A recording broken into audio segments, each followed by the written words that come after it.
তো মানে আমি এখানে আসলাম বড় মাসি বাড়িতে। তুমি মানে অনেকদিন পর আসলাম, অনেকদিন মানে অনেক বছর, মেবি 2 বছর পর এরকম হবে। কারণ কাজের জন্য, আরে এটা চার্জিংটা হবে, কাজের জন্য তো সবসময় আসা হয়ে থাকে না। তো যাই হোক, আমি এসেছি। তো আমি তোমাদেরকে এই কারণে ভিডিওটা শুরু করলাম, কারণ আমি তোমাদের সাথে শেয়ার করতে চাইছি আমার মাসি আমার জন্য ঠিক কতটা এক্সাইটেড ছিল। আমি আসবো বলে নাড়ু বানিয়েছি, আরও অনেক কিছু বানিয়েছি। হ্যাঁ, তো আমি ওগুলো তোমাদেরকে শেয়ার করবো। তোমরা জাস্ট দেখো মা মাসির ভালোবাসাটা ঠিক কতটা গভীর হয়, সেটার কোনো মাপকাঠি থাকে না। এই যে এই জায়গাটা, এখানটা আমি ছোটোবেলায় যখন আসতাম, আমি এখানে এগুলো ধরে ধরে, এমনি করে ধরে ধরে ঝুলে ঝুলে খাবার খেতাম। সব কিছু আমার একটা মনে পড়েছে। জায়গাগুলো একই আছে, আমরা বড় হয়ে গেছি। এই হোক, চলো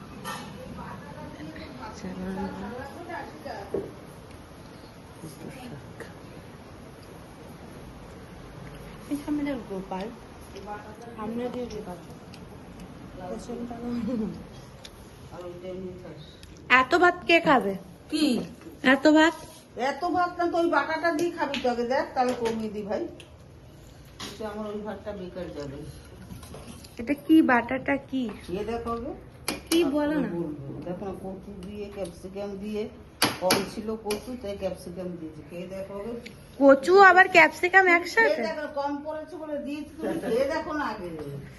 ঠিক আছে, বলো দেখি কেমন হয়েছে। পরে লাইট ফাইট অফ করে আসি।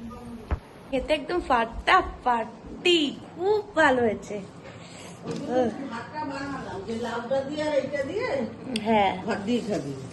অনেক সুন্দর হয়েছে এটা। ক্যাপসিকাম আর কচু কম্বিনেশনটা আর কি ভাবতে পারো? ক্যাপসিকাম তো দিতাম না কচু থাকলে। হ্যাঁ, কচু কম হয়েছে বলে একটু বাড়িয়েছি ওইটা দিয়ে।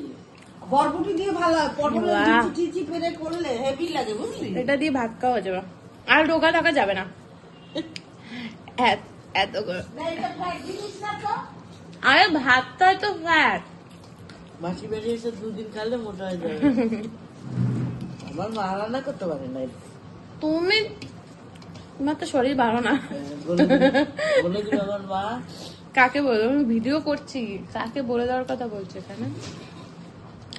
মানে একটু ফোনে ভিডিও করব, ক্যামেরা অন থাকবো, ভাববে এটা নিশ্চয়ই কোনো মানে কোনো ছেলেকে ই করছে। একটু ঝাল হলে ভালো হতো না? না, এই ঝালটাই ঠিক আছে। হ্যাঁ, আমি আমার ভাত খেয়ে নেবো মনে হচ্ছে। কে বলছে? খাইলাম অঞ্জলি। তোমার মাংসটাও কয়েকটি রাঁধুনি রাঁধুনি গন্ধ আসছে, ভালো লাগছে। আমি এটা দিয়ে একটু খাবো, আমি শেষ। এটা দিয়ে একটু ভাত নিয়েছিলাম, এটুকু বেঁচে আছে, ভাত শেষ। একটা রুটি দিয়ে আরো নাকি মাছ পাতা আছে, আর মাংস তো থাকবে। আজকে আমার ওজন বেড়ে যাবে মনে হচ্ছে, কিন্তু আমি ওইটা আমি যেটা বলছি ওটা করে বলি তোমার খাবারগুলো মিস করতে চাই না। বল বাসটা আমি খাবো না। হ্যাঁ হ্যাঁ, না আমি খাবো। ও খাবে যে আমি একটা খাবো। না আমি একটা বেশি খেতে পারবো না। মাছ পাতা আমাকে একটু কাই দেবে। ও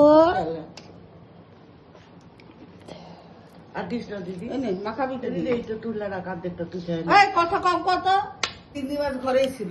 আবার একটা চিকেন। তারপরে শেষে আমি ওই বাটা মাছই নিলাম জ্যান্ত, যে পাতায় দিই। পিউ তো ভালো খায়, এরা তো পাতায় খাওয়ার পোকা সবাই। তাই না, শুধু দুধ ফোটায় হবে নি কইরা, দুধ আরো টাইম না ঘন করা লাগতো। ওই দুধ ঘন করা, আগের দুধ। হ্যাঁ, এই দুধ দিয়ে জল দিই না, এই দুধ তো ঘন। খাওয়া হয়ে, আমাকে দেখা যাচ্ছে না, এটা তো অন্ধকার। যাই হোক, খাওয়া দাওয়া হয়ে গেছে আমার। পেটের অবস্থা খুবই খারাপ, শোচনীয়। খুব ভালো খেলাম। তো তোমরা জানিও যে তোমরা যদি তোমাদের মাসির বাড়ি এরকম অনেকদিন পরে যাও, তোমরা ঠিক কতটা এরকম স্পেশাল একটা ট্রিটমেন্ট পাও। তো আমার আজকে ব্লগটা এখানে এন্ড করলাম। বাই, সবাই ভালো থাকো। আরও কিছু জিনিস কিন্তু বাকি আছে যেগুলো আমি ক্যাপচার করতে পারলাম না, ওগুলো নাড়ু করেছে, মোয়া, ওগুলো আমি দিয়ে দেবো, ফুটেজ অ্যাড করে দেবো। ওকে, বাই। ওর বাচ্চাটা কি, আলমারির তলায় দেখে, এখানে দেখে, ওখানে দেখে, আর ডাকতে থাকে সুমনে। ওর বাচ্চাটার শরীর খারাপ হয়ে গেছিল না? আরে টাকা খরচা করে বাঁচাইতে পারলাম না। চল।